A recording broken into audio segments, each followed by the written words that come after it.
Hey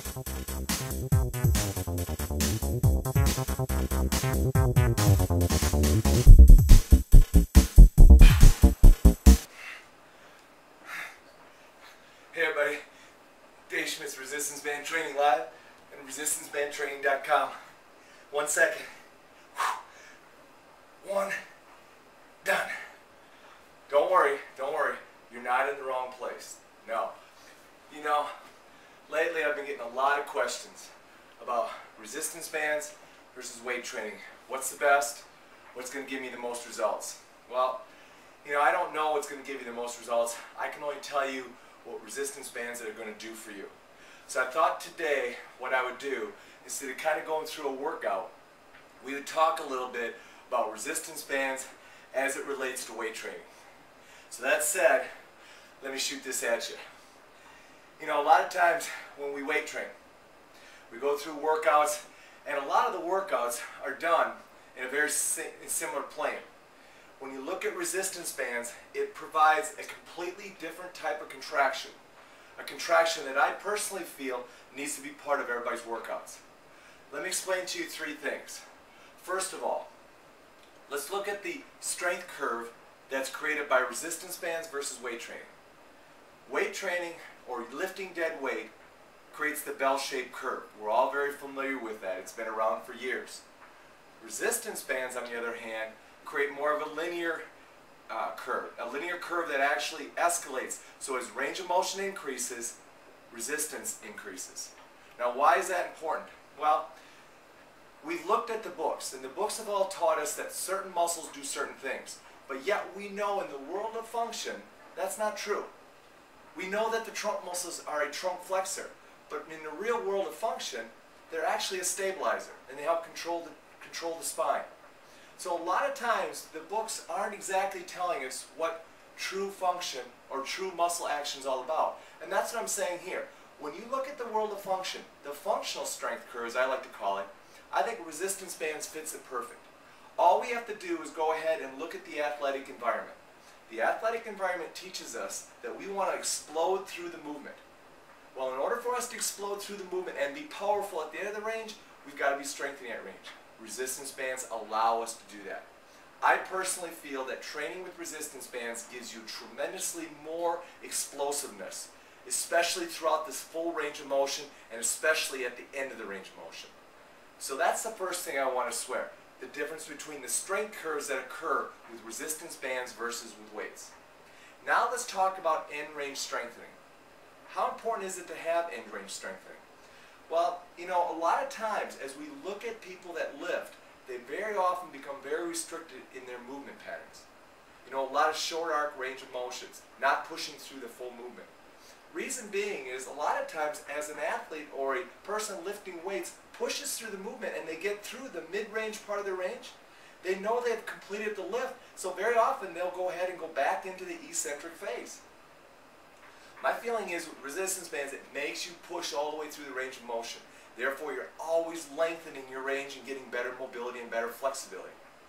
So that's another component that I think resistance bands brings to the table that sometimes weight training misses. Now, let's talk about multi-vector strengthening. Yeah, multi-vector strengthening. Which way is the vector of force being created?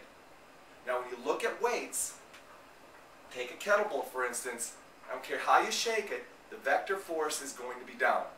Yes, you can swing it in a diagonal pattern. Yes, you can swing it in a horizontal pattern. But the fact is, gravity is always pulling that vector weight downward. Now let's take a resistance band. Because of the resistance band's independency of gravity, if I go ahead and push in this fashion, the force vector is very much a horizontal vector. If I go ahead and I rotate in this direction, once again, it's a horizontal vector, but it's allowing me to rotate and create a rotational vector.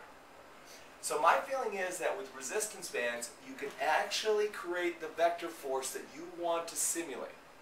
Now, when you look at the world of function, and specifically when you look at the world of injuries, 95% of our injuries occur in either the horizontal or rotational vector.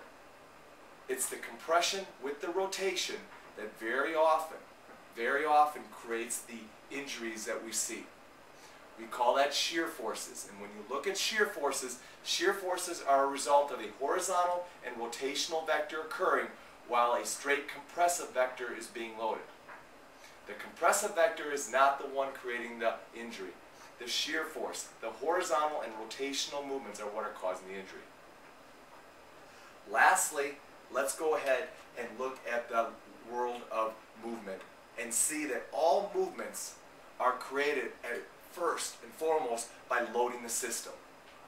The faster we can load the system, the faster we can unload the system. That's what it comes down to. The quicker you can drop your hips, the quicker you're going to explode up into a jump. The faster you can go ahead and rotate into a wind-up, the better you're going to come out of the pitch. The other component of it is the more stable we are with the load, the more explosive the unload. Take a lunge, for instance. If we go ahead and lunge, and as you lunge back, you misstep, you did not load the system very well, therefore you couldn't explode. We see that time and time again. Swinging a golf club, going ahead and hitting a tennis ball, throwing a pitch, jumping. If the load is not effective and not optimal, the unload will not be. So, my feeling is resistance bands allow you to accelerate the load. It challenges the load to be faster, more efficient, and therefore your explosiveness is going to be that much better. Weights just simply cannot accelerate the load. It's going to be the same each time. Yes, they can strengthen the load, no question about it, but can they accelerate it? And when you look at what our body runs on proprioceptive stimulation, Golgi tendon organs, okay, muscle spindles. Those guys are responsive to speed and quick tension development. So if we can enhance their stimulation, we can make unloading much more effective. So that just gives you a little bit of information about why I think resistance bands have to be part of your exercise program. And I say part because I'm not opposed to lifting weights. I'm not opposed at all. Matter of fact, I do some of it. Only because I want my body to continually have to adapt.